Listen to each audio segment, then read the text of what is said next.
नमस्कार। कहानी बैरल में आपका स्वागत है। लीजिए पेश है विभा जसवाल द्वारा लिखित कहानी ट्रेन। उनसे बात करके मुझे बहुत बढ़िया लगता था।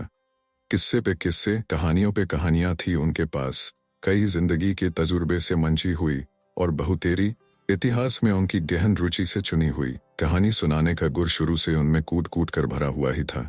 सस्पेंस से शुरू करते थे, पहली एक दो पंक्तियों से ही बांध लेते सुनने वाले को, और बढ़ते बढ़ते खूब खुलासा होता असल मुद्दे का। अब अक्सर ये गुर चल जाता, लेकिन कभी कभार बिल्डअप ज्यादा और असल कम हो तो सुनने वाले सकते में भी आ जाते थे। याद है मुझे जब डैडी बैठते थे चाय का कप लेके कुछ सुनाने को, तो कितनी ही बार पूरा किस्सा खत्म कर लेने के बाद ही दम लेते थे। और यही सुनने को मिला था, अरे यार ये चाय तो ठंडी ही हो गई।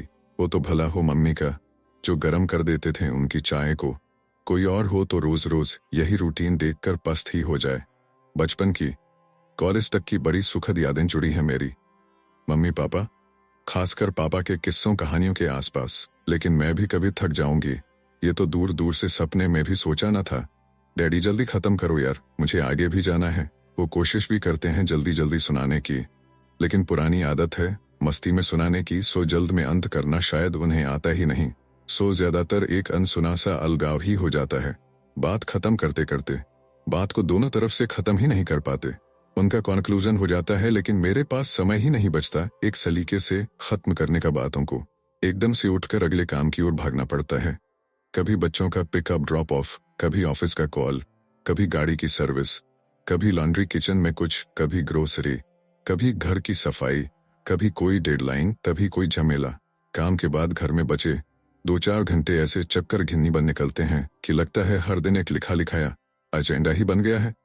ऐसा नहीं है कि कभी आराम से नहीं बैठ पाते, मिलता है वो समय भी, ज्यादातर सप्ताहांत पर 1-2 घंटे तक सुबह का नाश्ता, शाम की चाय बातों की गहमा गहमी में ही बीतती है।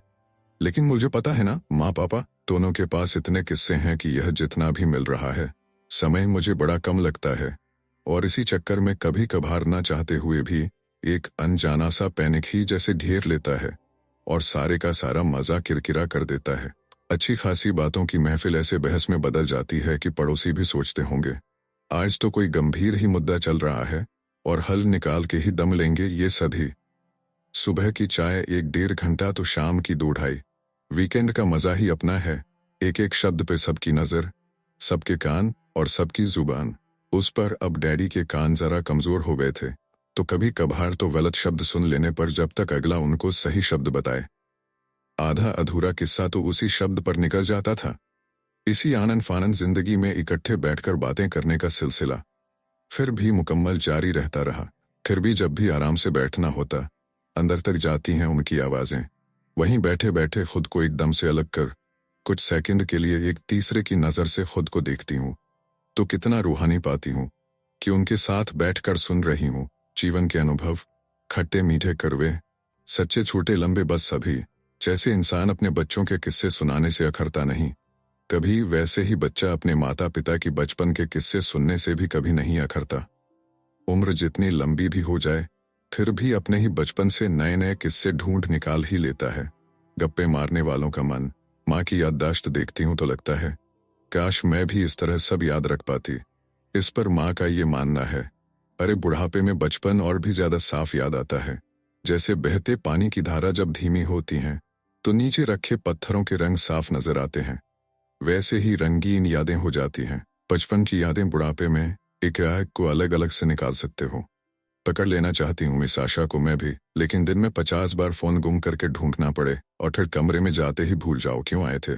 बोलते बोलते किसी शब्द का यूं गुम हो जाना जैसे कभी डिक्शनरी में था ही नहीं।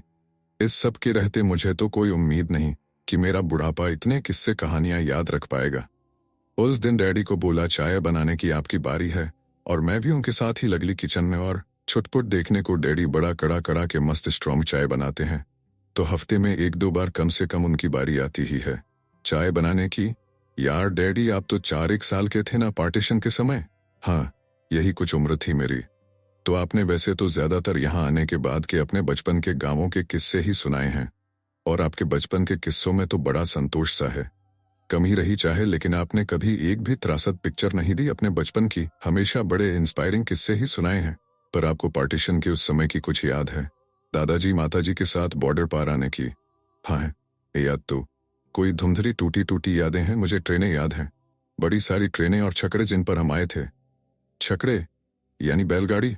नहीं नहीं, छकड़ा भी ट्रेन ही होती है, मालगाड़ी जैसी। उसमें कोई डब्बा नहीं होता, बस फ्लैट सी होती है, उस पर बंदे के ऊपर बंदा, बस बहुत ही ज्यादा लोग ही लोग किसी तरह लटके अटके हुए। हम बच्चों को तो बड़ा कस के पकड़ा हुआ था। फिर दूसरी ट्रेन डब्बों वाली थी, उसमें भी नक्को नक लोग भरे हुए थे। उसमें बड़े दिन रहे हम। कुछ याद है लगभग कितने दिन? हाँ, यही कोई 10-12 दिन तो थे ट्रेन पर। फिर याद है मुझे इटारसी की। अभी भी शब्द नया सा लगता है। इटारसी तब पता थोड़े ही था। इटारसी क्या है, बस बोलने में मजा आ रहा था। हमारी ट्रेन इटारसी पहुंची थी या जाना था वहां, ठीक से याद नहीं। फिर वहां से ट्रेन में ही वापस हुए। लगातार ट्रेन पे ट्रेन याद है मुझे। कोई इधर को जा रही है, कोई उधर को, यहाँ वहां से बस ट्रेनें, एक साथ कितनी ही ट्रेनें, धीमी तेज, धड़ धड़ धड़ धड़ लगातार। फिर हमारी ट्रेन रुक गई, बड़ा शोर मच गया। उधर से एक छकड़ा ट्रेन आई, बस उसमें लाशें ही लाशें भरी हुई थी, कटे हुए हाथ टांगे सर, छकड़े पे छकड़ा भरा हुआ। उनसे ही सारा शोर एकदम बंद हो गया। वो ट्रेन जब हमारी ट्रेन के साथ से गुजरी, मैंने भी देखी खिड़की से, तो वो तो याद है मुझे। इसके बाद निस्तब्धता निशब्दता छा गई।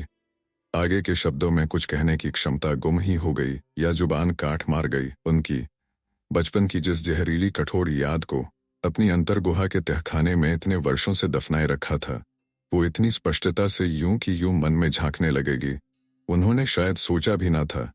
और मेरी भी हिम्मत न पड़ी उनसे ये पूछने की कि पापा, पहले भी कई बार हमने पार्टीशन की त्रासदी पर बात की है, लेकिन ये तो चाय बन चुकी थी और पापा दूसरी ओर पलटकर उसको छान रहे थे।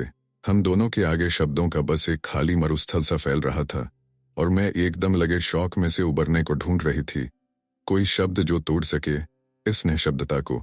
डैडी ने मुझे अपने अदृश्य हाथ से पकड़ के वहीं धंसने से बचा लिया। आ जाओ बेटा, चाय पी लेते हैं, आज तुमसे खास बात करनी है। मैंने अपनी कविताओं की किताब के बारे में। आ जाओ जल्दी से, अब लिविंग रूम में। आप सुन रहे थे कहानी बैरल से, विभा चसवाल द्वारा लिखित कहानी ट्रेन। वीडियो पसंद आया तो इसे लाइक करिए और चैनल को भी सब्सक्राइब कीजिए। धन्यवाद।